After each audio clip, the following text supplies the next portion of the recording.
Alors, on commence sur le Bitcoin. Alors, le Bitcoin, je vous renvoie, ceux qui ne l'ont pas vu, à la vidéo de la semaine dernière, vidéo suivie, c'était le vendredi, ok, ou au live de mercredi dernier, là, le mercredi qui vient de passer, où je vous parle de cette fameuse clôture weekly, ok. Alors, pour rappel, je vous disais, est-ce qu'on n'est pas potentiellement en train de faire... Alors, c'est pas pour jouer à Madame Irma, comme d'habitude, d'accord? Personne ne sait ce qui va se passer. Je vous le dis, personne ne sait. Si vous attendez de quelqu'un qui vous dise la suite, personne ne la sait. Qui sait ce qui ça va pump ou dump? On s'en fout, ok? On n'est pas là. Le trading et l'analyse technique, c'est pas ça. Et si vous ne voulez pas vous le foutre dans le crâne que c'est pas ça, vous resterez dans l'illusion. Et c'est pas grave. L'analyse technique ne permet pas de prévoir ce qu'il va se passer. Elle permet de encadrer un risque à un instant T pour gérer un scénario, ok? Gérer un scénario et gérer un risque. Ça veut dire que je vais décider à un certain moment de poser un achat ou une vente parce que le risque-récompense dans ces conditions-là est intéressante. Mais je ne sais pas ce qui va advenir, ok? C'est-à-dire que si ça part dans le mauvais sens, je ne dois pas cramer la baraque, ok? C'est pas grave, la perte est mesurée avant de lancer le choix. Par contre, il y a des paris asymétriques qui valent le coup. Il y a des moments où tu te dis, bon, mais là, si ça passe, étant donné ce que je vois sur le graphique, je vais avoir un risque-récompense qui est meilleur. Donc, ça fait plusieurs semaines que je vous dis que je suis étonné que le Bitcoin, s'il a des intentions d'aller plus haut, qu'il ne prenne pas ces bottoms là, ok? Donc je vous le dis depuis qu'on est dans la supply zone ici des 30 000, dans tous les cas, je vous disais que c'était pas une zone où le risque-récompense était intéressant de se positionner pour de l'investissement, ok? Même pour rechercher du long pour moi sur un trading, je ne cherche pas de long dans de la supply zone, ok? Donc j'étais étonné qu'on vienne pas chercher ces liquidités, qu'on avait dippé ici, qu'on avait une belle bougie weekly, oh, comme par hasard on avait pris ces liquidités, celle-ci, mais pas celle-ci. Et j'étais vraiment étonné. Alors, je vous ai dit au live de mercredi, surveillez la clôture weekly. On était en train de dump, on était par là, je crois, on était sous ces bottoms-là, et on était en train de dump. Je vous disais, surveillez la clôture weekly. Est-ce qu'on n'est pas en train de refaire? Alors, attention, c'est pas gagné, hein, ne quittez pas de suite, je vais vraiment développer. Est-ce qu'on n'est pas en train de faire le même move qu'ici? Je vais passer en daily pour qu'on le voit mieux. Voilà, je vous disais que dans une tendance haussière, souvent ce qu'on fait, c'est hop, on surprend les gens, on consolide, les gens veulent pas rentrer, ne croient pas au pump, hop, on va plus haut, on consolide, ok, on prend la liquidité, on prend la liquidité, on prend la liquidité, on fait paniquer les gens un premier coup, ok, donc certains vendent, certains short, hop, on short squeeze, on short squeeze, on appelle ça l'UTAD en général dans une distribution, ok, ou une prise de... Moi je m'en fous, je suis pas à repérer les phases, je lis ce qui se passe sur le prix. On reprend une dernière fois, ok, et quand les gens disent, bon là ça suffit, j'attends depuis ici, je rentre, on leur met un dip, ils paniquent, et regardez la dernière fois, je me rappelle déjà à cette époque-là, ceux qui ne sont pas sur la chaîne, bon mais revenez dans ces jours-là à peu près, vous verrez que je vous parlais de ces histoires, en disant voilà, on va prendre certainement la liquidité sous ce niveau ici, ok, hop, neutral, voilà, et on risque de prendre la liquidité, ça serait, enfin on risque, ça serait mieux pour une tendance haussière qu'on vienne la chercher, ok. Donc c'est ce qu'on était venu faire avec l'affaire USDC, et là c'est pas gagné, attention, quand ça fait ça, il faut pas dire de suite buy the dip, ok, on fait pas n'importe quoi, surtout que là on était quand même encore early, on était au début, donc attention, d'accord. Mais c'est ce que l'on a fait, on est venu et on a eu une réaction, on la verrait en H4 en dessous, ok, et on a eu une réaction qui a short squeezé tout le monde. Et ça c'est très simple, je vous disais à cette époque, surveillez la clôture weekly, d'accord? Si on vient prendre la liquidité sous ce bottom et qu'on vient clôturer au-dessus des deux, il y a de fortes chances que ce soit qu'on est juste venu faire sortir, on a déchargé le train, on a fait paniquer les gens, on les a coincés dans de la vente ici pour aller plus haut, ok? Et maintenant, les mêmes qui ont vendu ici, par ego, ne vont pas racheter ici, d'accord? Ils sont coincés plus bas, ils vont entendre un dip du Bitcoin. Et que très souvent, le marché ne leur offre pas jusqu'à les frustrer pour qu'ils rentrent plus haut et ensuite on y va, ok? Donc, bref, on va pas revenir là-dessus. Je vous disais, est-ce qu'on ne serait pas en train de faire le même genre de move, c'est-à-dire le pump qui surprend tout le monde, ok? Voilà, on va revenir à peu près jusqu'y... Allez, on va faire comme ça. Je vous disais, voilà, le pump qui surprend tout le monde. Hop, on va repasser ici. Voilà, et moi j'attendais quelque chose de ce style, ok? Voilà, bon, ok à peu près, hein. On n'est pas là pour cloner exactement, mais du style, je vous ai dit, lors du live dernier, surveillez qu'est-ce qui se passe ici, là, ok? La prise de liquidité, je vous disais, c'est improbable pour moi que le Bitcoin parte plus haut. Ça aurait pu, mais si ça faisait ça, si on partait sans venir chercher la liquidité, c'était pour venir avoir une dernière vague euphorique et venir la racler ensuite, d'accord? Donc c'est sain que l'on voit ça. Et je vous disais, au même titre qu'à cet endroit sur l'affaire USDC, avant de crier ouais, c'est fini, au loup, tout ça, surveillez la clôture weekly. Et là, on a eu un gros signal de bottom weekly. Ok. Donc, à cet endroit, je vous ai dit, surveillez la clôture weekly. Donc, on est venu cette semaine prendre la liquidité. Ça y est. Ok. Et on a clôturé au-dessus de ce niveau. Donc, ça, c'est encourageant. Par contre, on n'a pas clôturé au-dessus de celui-là. Vous voyez, alors là, je suis sur Binance, ok, sur le spot, mais on a clôturé en dessous. C'est pas grave. Pour l'instant, on est toujours dans les clous et on est toujours au final dans un range entre ce niveau, ok, en weekly, et ce niveau. Donc, il est où le problème en fait? Il y a pas de problème. Et ce que je vous disais la semaine dernière, c'est que moi, vous pouvez me parler de tout ce que vous voulez. Oui, mais t'as vu Binance et tout, le FUD, il y a des problèmes ici, il y a des problèmes là, il faudrait pas que... tu crois que du coup c'est pas trop risqué de décider tout ça, mais vous déciderez jamais. C'est ça que je vous explique tout le temps.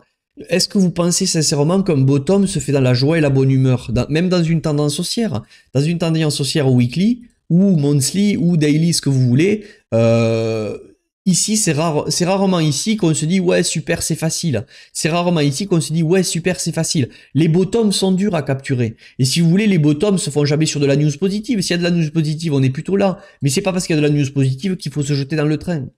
Et je vous garantis, vous avez un switch mental certain. Tant que vous ne le passerez pas, ce cap-là, vous progresserez pas en investissement. Bon, voilà, c'est tout ce que je veux vous dire. Alors, maintenant, moi, vous pouvez me parler de... Oui, mais et si il y a une autre news, la Binance qui fait faillite, etc. Est-ce que tu vous crois que ça vaut le coup là? Mais je n'en sais rien de ce qui va se passer. Je ne connais pas le futur. Je sais juste constater que là, on a une prise de liquidité. Ok. Je sais juste constater que là, on est dans une tendance haussière weekly. Ok.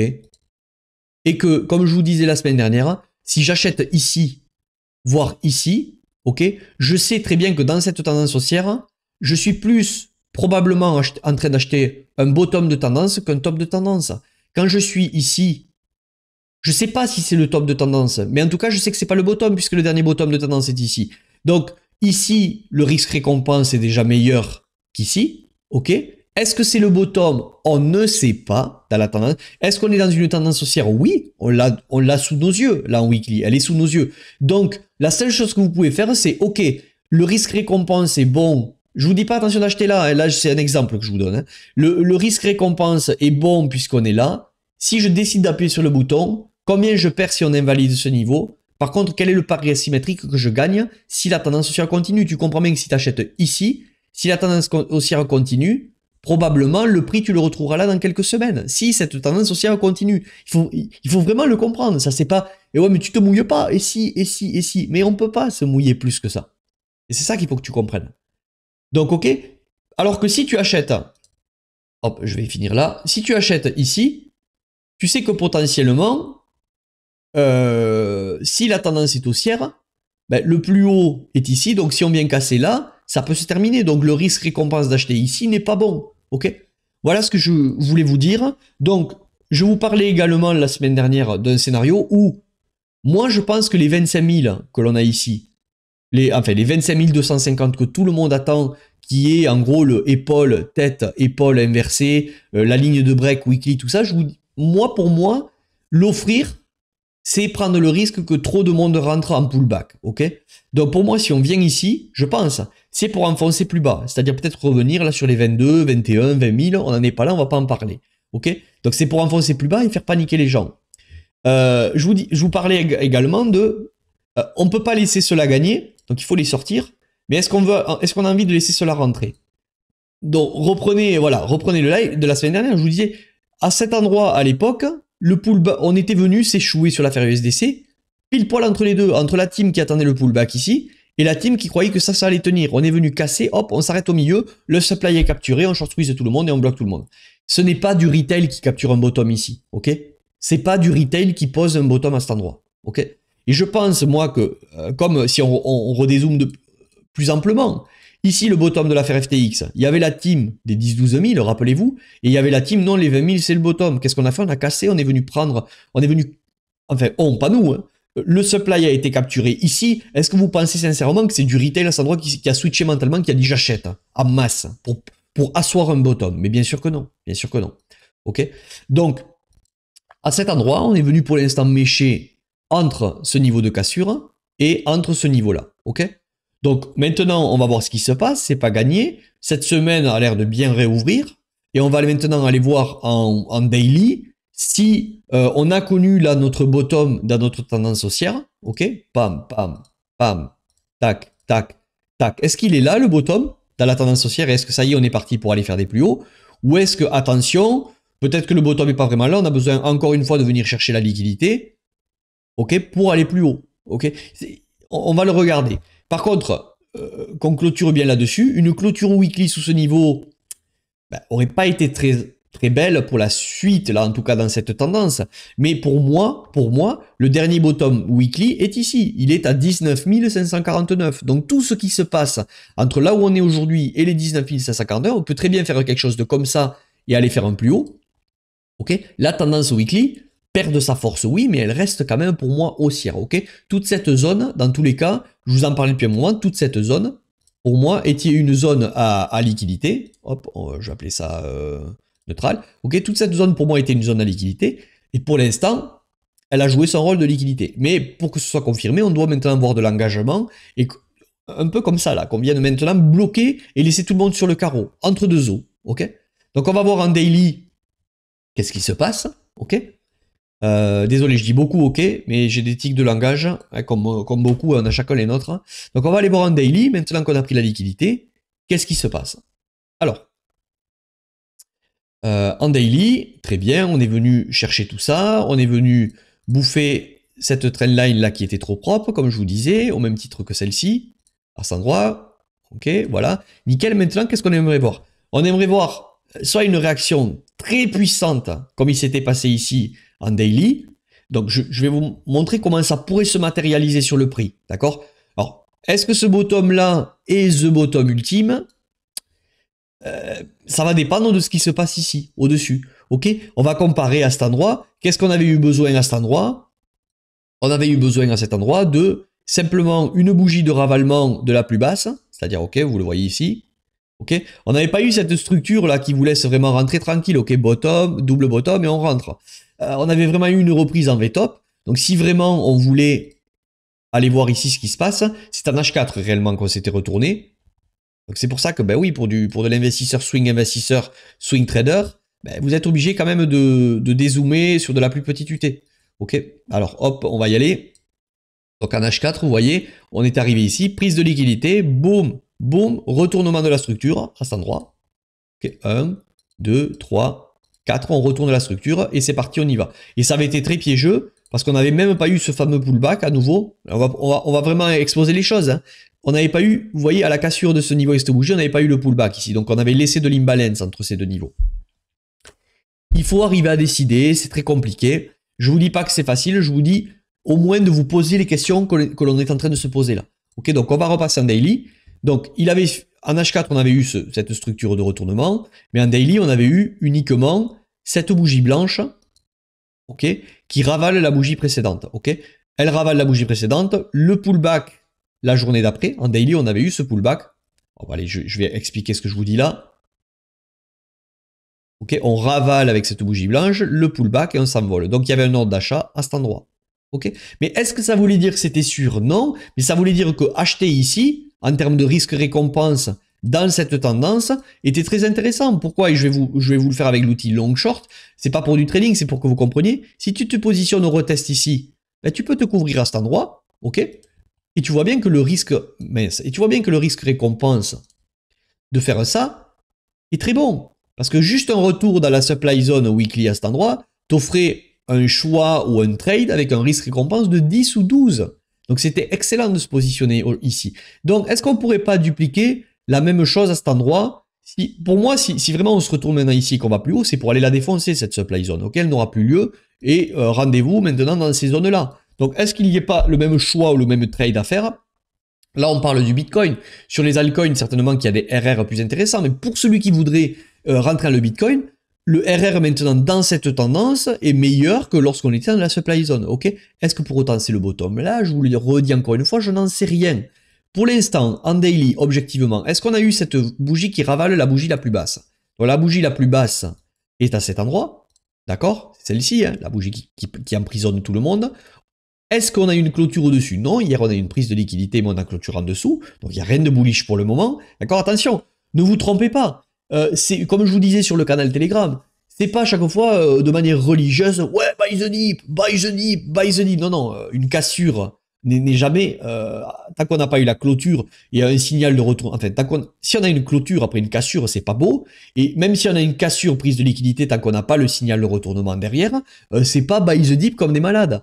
À part celui qui veut DC à long terme, ça je vous le dis souvent, c'est-à-dire, voilà, tu prends le bottom, le top, on est sous du 618 ici, pour du long terme, tous ces prix-là ici sont très bons pour le Bitcoin. Là, c'est différent. Tu achètes et tu DCA. Mais pour celui qui veut un peu plus timer les choses et pas immobiliser son cash dans un DCA qui ne fait rien pendant très longtemps et qui veut rentrer plus sur des shoots, ok, on attend quand même des signaux de retournement.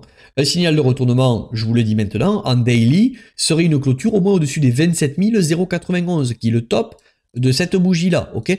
Est-ce qu'on va le faire aujourd'hui? On va voir. Si on le fait, ben, attendez-vous maintenant à un scénario que, ben, soit vous attendez un pullback sur cette zone ici, mais on peut très bien juste venir effleurer et partir très fort, ok? Ou même très fort de suite, comme on avait fait ici. Ça, c'est à vous de jouer. C'est soit vous cherchez la flèche dans le 10, comme je vous dis souvent, et vous prenez le risque de ne pas être exécuté, soit, et vous êtes en accord avec ça, soit vous n'allez pas le supporter, on clôture comme ça ce soir, ou même plus haut, ben vous rentrez déjà ici. Mais si vous rentrez ici, vous devez accepter ce delta avant l'invalidation de ce point-là. Ok? C'est que ça l'invest et le trading. Ok? Alors, ça pourrait être un signal de retournement. Quelque chose qui pourrait être encore mieux et plus costaud pour contrer toute cette structure ici, cette structure, j'allais dire de distribution, oui, mais cette structure un peu bearish daily, on est quand même passé bearish en daily pour moi ici, ok? Pas tout on n'était pas bearish en weekly, mais en daily on est passé bearish, donc c'est pour ça qu'on est venu prendre de la liquidité. Pour contrer cette structure, il faudrait qu'on ait une structure peut-être un peu plus longue comme ça. Là c'est bullish, c'est bullish. Si vous voulez pas prendre le risque ici, prenez-le plutôt ici, ok? Mais on se retrouve à nouveau dans une supply, et pour moi, il y a mieux. Il y a mieux que venir s'exposer pour du swing sur le Bitcoin. Pour moi, si vraiment l'intention du Bitcoin maintenant, c'est d'aller plus haut, c'est de ne pas laisser le temps aux gens de rentrer. On est pile poil pour l'instant dans le scénario de ce que je vous parlais la semaine dernière. On vient entre deux eaux. Bon, on va voir ce qui va se passer. Je vous l'aurais redit une dernière fois. Si vous souhaitez vous positionner, pour moi, il est bon d'attendre une clôture daily, pardon.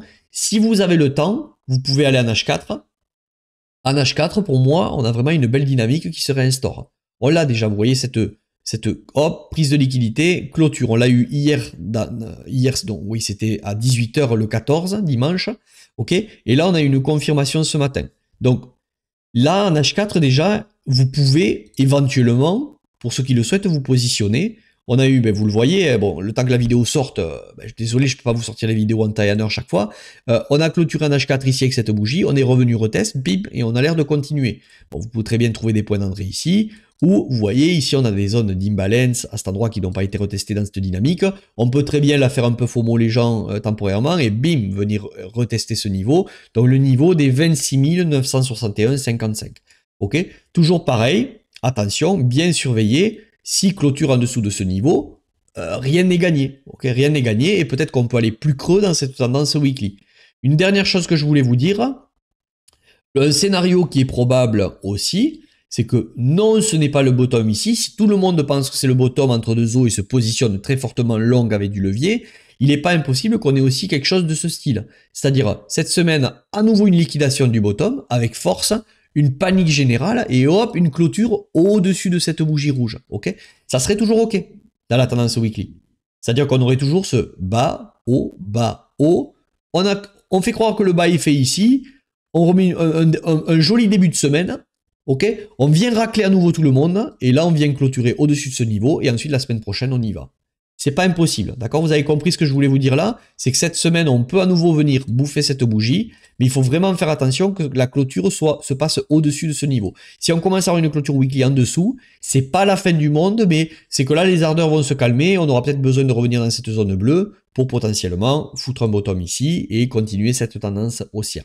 Mais Le momentum, clairement, va changer. Voilà, je vous ai fait un gros point sur Bitcoin. On va rapidement passer sur la paire ETH-BTC. La paire ETH-BTC, on se le fait rapide là. On fait ETH-BTC et dollar index. Il n'y a pas grand chose à dire. ETH-BTC, on est toujours dans cette tendance baissière là, ici, weekly. Ok, pas long terme. Long terme, je vous l'ai dit, pour moi, c'est haussier. Donc, baissier ici, weekly. Depuis ces niveaux, là, on a retesté une supply. On est rejeté. Et là, on est en train de se contracter. Je vous ai dit la semaine dernière, la dernière analyse, oui, le vendredi dernier, que là on est en train de contracter, ok, très bien. Pour moi, tant qu'il y a ces equal low ici, cette dimension zone qui n'a pas été revisitée, l'objectif pour moi c'est d'aller prendre ces niveaux, et après on verra le comportement du prix ici, et pourquoi pas une réaction de la paire ETH-BTC à cet endroit. Tant qu'on est sous ces trendlines aussi, on a un momentum qui est quand même baissier, d'accord. Je pense tendance baissière et prise d'equal low tant que je vois cette dynamique qui n'est pas invalidée. Et comment on pourrait invalider cette dynamique, et il ne faudra pas rester dans le déni malgré les equal low, malgré la dimension, c'est si là on venait casser les trendlines et on venait mettre une clôture au-dessus de ce niveau qui est les 0.070928. Là on aurait quand même peut-être quelque chose qui se passe. Ok, ça n'exclut pas que à la suite on puisse venir liquider. Attention, il y a toujours des equal low. Donc est-ce que c'est pour ça qu'on doit avoir la peur de rentrer ici? Non, non, on peut positionner une bille, mais c'est-à-dire trader des BTC pour des Ethers, ok? Avec nos BTC, acheter des Ethers, parce qu'on pense qu'Ether va surperformer BTC, mais on doit savoir qu'il y a ces equal low, donc dans sa gestion de risque ici, pardon, on arbitre en conséquent. Est-ce qu'on est prêt à avoir un prix qui vient soit dessous, ou est-ce qu'on est prêt à avoir quelque chose qui vient de nous sortir ici? Ok, si on fait du trading. C'est juste comme ça que vous pouvez appréhender les choses. Le dollar index, pour le coup, alors, certains m'ont dit, ouais, mais t'as vu le dollar index, regarde. Oui, le dollar index, il est toujours dans son momentum baissier, d'accord? Voilà, on est toujours sous cette trendline. On peut très bien rebondir, venir au contact ici. N'oubliez pas que la tendance weekly, alors en daily, on s'est retourné. Effectivement, on va aller le voir, hein, en daily, on s'est retourné là, il y a peu. Effectivement, cette bougie weekly ravale la bougie la plus basse à cet endroit en clôture, c'est fait, ok. Donc là, pourquoi pas, on peut, je pense, revenir pullback cette bougie-là, tac, et aller s'appuyer contre la trendline. Peut-être que ça ferait freiner temporairement le Bitcoin et les actifs à risque, il n'y a pas de souci. Peut-être qu'on va aussi ravaler baissier cette semaine. Hein. Mais effectivement, là, en daily, on a une reprise haussière. On va aller le voir. Regardez, en daily, on a une reprise haussière, on va aller le voir. Mais en weekly, ce que je veux vous montrer ici, c'est qu'on est... Le momentum est baissier. On peut très bien rebondir jusqu'à ici. Ne vous enflammez pas avec le dollar index. On reste dans cette tendance maintenant baissière pour l'instant weekly depuis ces niveaux. Ok, boum, boum. Le dollar, il rebondit. Oui, mais pour aller chaque fois enfoncer plus bas. D'autant plus que on a ici de jolis equal low. Pour moi, on doit aller chercher ce niveau. Voilà. Ce niveau avec cassure. Donc, admettons le S&P, le Bitcoin et tout rentrer dans une dernière phase un peu d'accélération. On pourrait avoir un dollar index, ça y est, qui, dès ici, ou peut-être qui vient s'appuyer, qui casse, ok, et là, hop, tout le monde dit, ça y est, il faut acheter de l'actif à risque, et c'est là que, hop, on pourra avoir ce switch de paradigme, ok, et qu'on coince tout le monde dans les actifs à risque, et que là, on a un gros rebond du dollar index dans ces zones où les gens, finalement, paniquent, FOMO dans les actifs à risque, vendent leur dollar, puisque pour acheter un actif à risque, tu es obligé de vendre ton dollar, ok, et vendent leur dollar où? Dans des dimensions zones, ok. Donc voilà ce que je voulais vous dire pour le dollar index. On va passer en daily. En daily, effectivement, hop, on vient potentiellement d'avoir une structure de retournement. Donc l'objectif en daily, c'est de venir au contact de cette trendline, effectivement. Et on reviendrait où? Peut-être retester des supply zones que l'on a laissé tranquilles à cet endroit. Et ici, on a laissé une supply. À cet endroit, pareil. Tac, ici, on a une supply que l'on a laissé tranquille. On pourrait revenir à cet endroit. Est-ce qu'en weekly, il y a des supplies que l'on n'a pas retesté? Un petit imbalance ici en weekly. Ok, on pourrait venir retester ce niveau. Tac. Le niveau des 103.06. Je vais vous le faire précisément. Il faut que je remette l'aimant. Voilà, là, il y a un petit imbalance weekly. 103.045. Voilà. J'espère que cette vidéo vous aura plu. Si c'est le cas, mettez le like pour référencer la chaîne. On est bientôt aux 1000. Voilà, c'est tout ce que j'avais à vous dire. Passez une bonne semaine. À plus.